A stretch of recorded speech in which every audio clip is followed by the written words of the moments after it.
تو یہ اگر آپ سینیریو دیکھیں تو اس سے یہ واضح ہو رہا ہے کہ ایران کے اندر جو بھی معاملات ہوتے ہیں اس میں پاکستان کو کوئی احتجاج کی اجازت نہیں ہوگی کسی بھی شہر میں. پاکستان کے عوام چاہے وہ شیعہ کمیونٹی ہوں چاہے عام لوگ ہوں، یعنی ظاہر ہے جب یہ اس طرح کا واقعہ تھا تو صرف شیعہ کمیونٹی تو ایران کے ساتھ نہیں ہے، اس میں سنی کمیونٹی جو ہے وہ بھی بڑی حد تک انہی کو سپورٹ کر رہی ہے کہ جو ایران کے ساتھ جارحیت ہو رہی ہے، اور وہ ان کے جو رہنما شہید ہو رہے ہیں ان کے لیے وہ لوگ بھی اداس ہیں. میں خود ایک یعنی شیعہ تو نہیں ہوں، لیکن جو ان کے رہنما شہید ہوئے ہیں ہمیں اس چیز کی تکلیف ہوئی ہے. جو ایران کے ساتھ جارحیت ہو رہی ہے ہم اس کو غلط سمجھتے ہیں.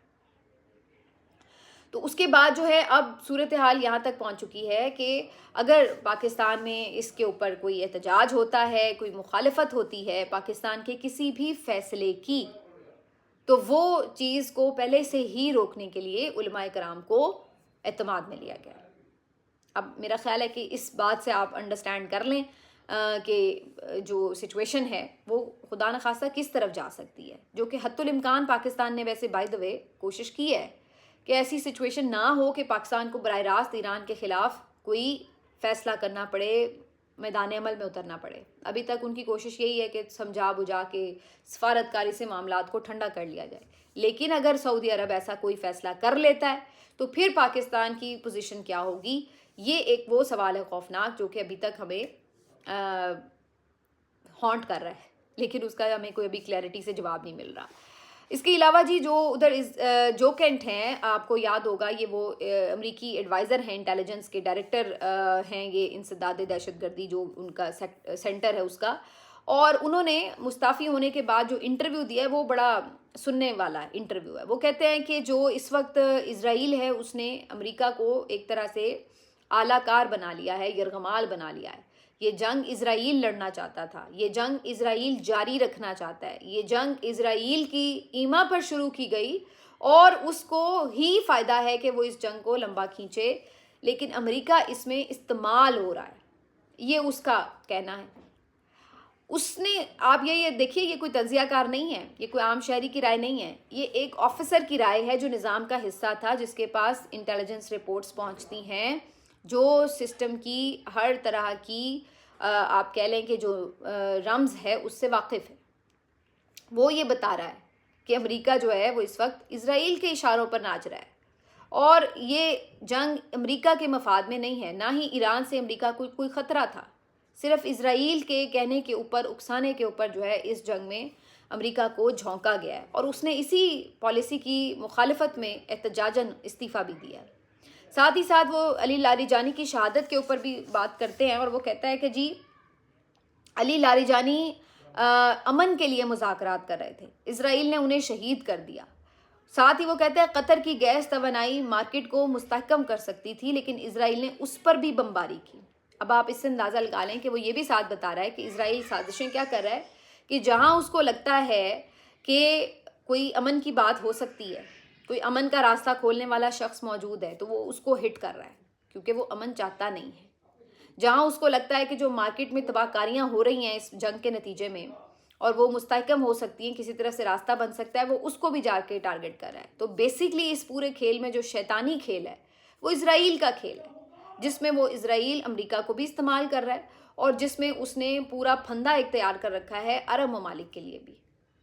اب امریکہ تو اس میں پھنس چکا ہے جس میں اس نے اسے پھنسایا، لیکن عرب ممالک بھی کیا اس ٹریپ میں اسی طرح سے پھنس جائیں گے جو اسرائیل نے پھانسنے کے لیے بنا رکھا ہے؟ یہ ایک اہم سوال ہے، اور یہ سارا بھانڈا جو ہے وہ خود وہ شخص پھوڑ رہا ہے جو کہ ان کی انٹیلیجنس کا یا ان کے انٹیلیجنس اداروں کا ڈائریکٹر رہا ہے، ایک اہم پوسٹ پہ رہا ہے. ویسے تو مجھے اس بات پہ بھی بڑی حیرت تھی کہ ابھی تک اس شخص کو غائب کیوں نہیں کیا گیا. مطلب پاکستان میں آپ اندازہ کر سکتے ہیں کہ کوئی شخص جو ہے وہ ریاستی پالیسی، خاص طور پر سیکیورٹی کی پالیسی کے حوالے سے کوئی اختلاف کرے اور اس کو اتنے آرام سے جو ہے وہ اختلاف بھی کرنے دیا جا رہا ہو. یہاں تو ہمارے جو مختلف مکتبہ فکر کے صحافی ہیں وہی مان نہیں ہیں، وہ پوچھنے آ جاتے ہیں بھائی تم ہو کس کے ساتھ، تم پاکستان کے ساتھ ہو کہ تم دشمن کے ساتھ ہو. وہ تو آگے سے یہ سوال کرنے بیٹھ جاتے ہیں. تو یہ بڑا انفارچونیٹ ہے. دوسری طرف پاکستان میں اب اس کے مزید آپ کو اثرات نظر آنے والے ہیں.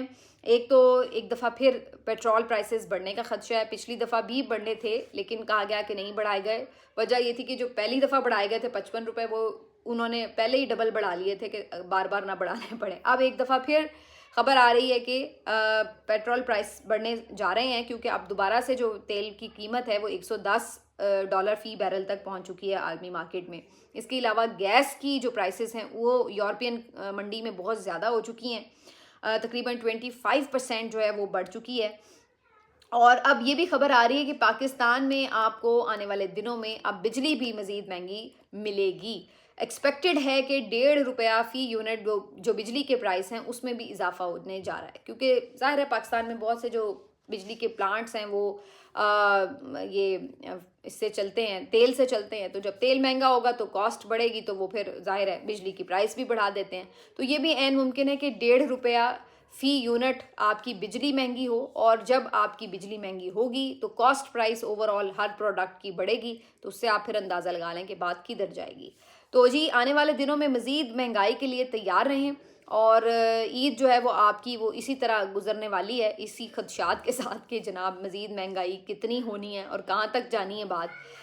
اگر یہ جنگ جاری رہتی ہے تو اس کا جو اثر ہے وہ پورا آپ کو اس کی یعنی سمجھ لیں آپ کے اکانومی پہ آپ کو سب سے زیادہ گہرائی کے ساتھ نظر آ رہا ہوگا. ایک خبر میں اور شامل کر دوں کہ ایک سوشل میڈیا ریگولیٹری اتھارٹی بھی بنا دی گئی ہے جی پاکستان کی طرف سے.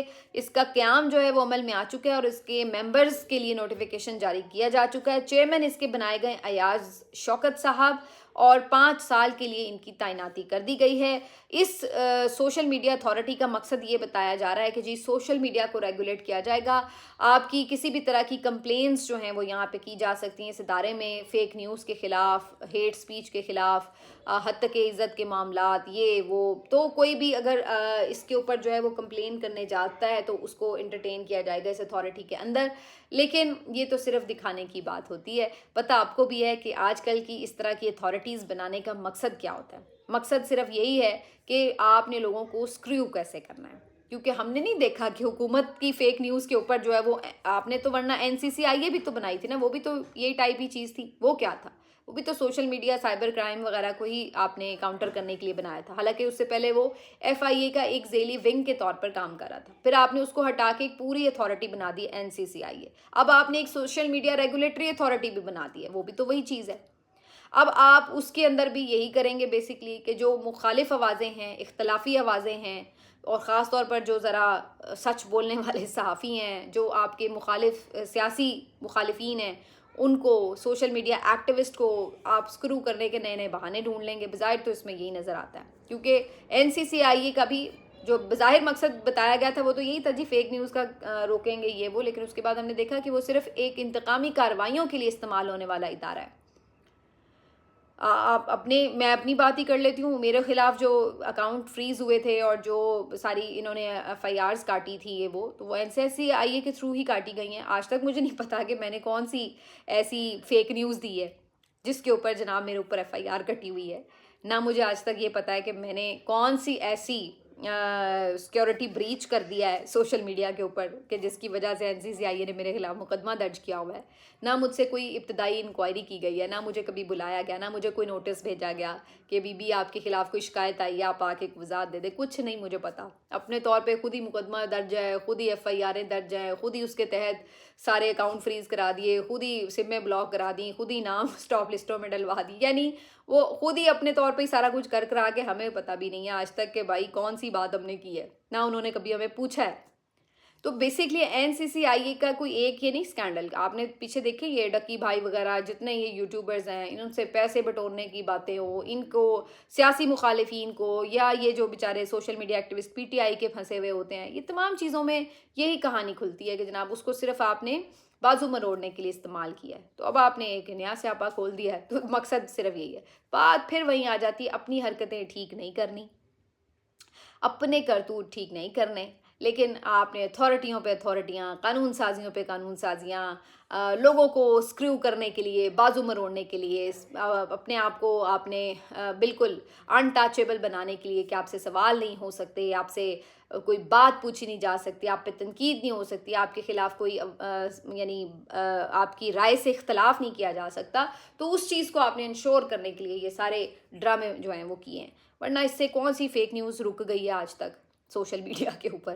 آپ کے تو وزیر خود سب سے پہلے آ کے فیک نیوز پھیلاتے ہیں، جھوٹ بولتے ہیں. عظمہ بخاری صاحبہ کی میں 5 آپ کو بھی ہاں بیٹھے بیٹھے گنوا سکتی ہوں فیک نیوز. کون سی کارروائی ہوئی ہے جی ان کے خلاف؟ تو یہ ساری کہانی ہے. ملتے ہیں آپ سے اگلے ویلاگ میں، اپنا خیال رکھیے. اللہ حافظ.